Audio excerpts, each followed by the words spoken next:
गढ़चिरौली में आश्रमशाला में हुई सर्पदंश की घटना की चर्चा मंगलवार को हुई राज्य की कैबिनेट बैठक में भी हुई।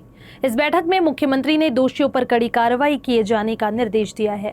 मंगलवार को हुई इस कैबिनेट की बैठक के बाद राजस्व मंत्री चंद्रशेखर बावनकुले ने प्रेस ब्रीफिंग में बताया कि इस घटना को सरकार ने गंभीरता से लिया है।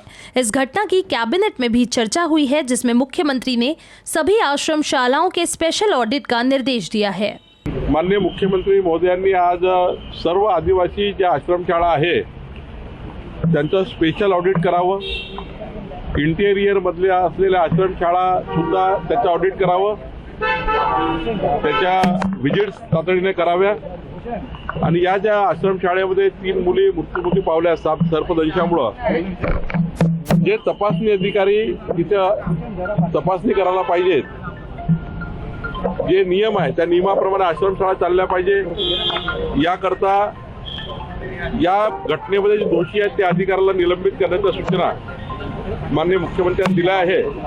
बावनकुले ने बताया कि इस घटना में आश्रमशाला के निरीक्षण की जिम्मेदारी संभालने वाले अधिकारी को निलंबित कर दिया गया है और मुख्यमंत्री ने मामले की सघन जांच कर दोषियों पर कड़ी कार्रवाई किए जाने का सख्त निर्देश दिया है।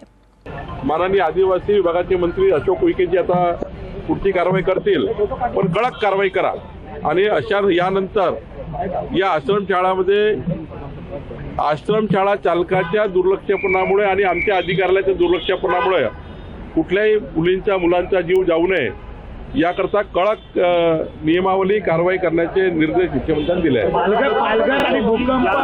पालघर आणि नाशिक या ठिकाणी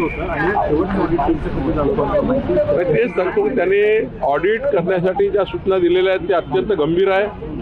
म्हणजे माननीय मुख्यमंत्र्यांनी सांगितलं की जे ऑडिट मध्ये सापडले त्यांना बिलकुल सोडायचं नाही, गरज पडतं गुन्हे दाखल करण्याच्याही त्या ठिकाणी कारवाई करण्याचा अधिकार माननीय आदिवासी विभागाच्या मंत्र्यांना आहे। ऑडिटमध्ये चुका असतील, तपासणीमध्ये चुका असतील, वर्षभर तपासणी केल्या नसतील ते अधिकारी असतील, कारण अधिकाऱ्यांना कडक निर्बंध आहे की इतक्या दिवसामध्ये आदिवासी आश्रमशाळा चेक केल्या पाहिजे। त्यांनी चेक केल्या नसतील त्यांच्यावर काय कारवाई करायची तेही सांगितलेलं आहे। आश्रमशाळाच्या चालकाने बेईमानी केली, बदमाशी केली असेल त्यांच्यावर कारवाई करायच्या सूचना दिलेल्या आहेत। त्यामुळे कडक कारवाई करण्याच्या सूचना माननीय मुख्यमंत्र्यांनी दिलेल्या आहेत। आदिवासी मंत्र्यांनी ते मान्य केलं आहे।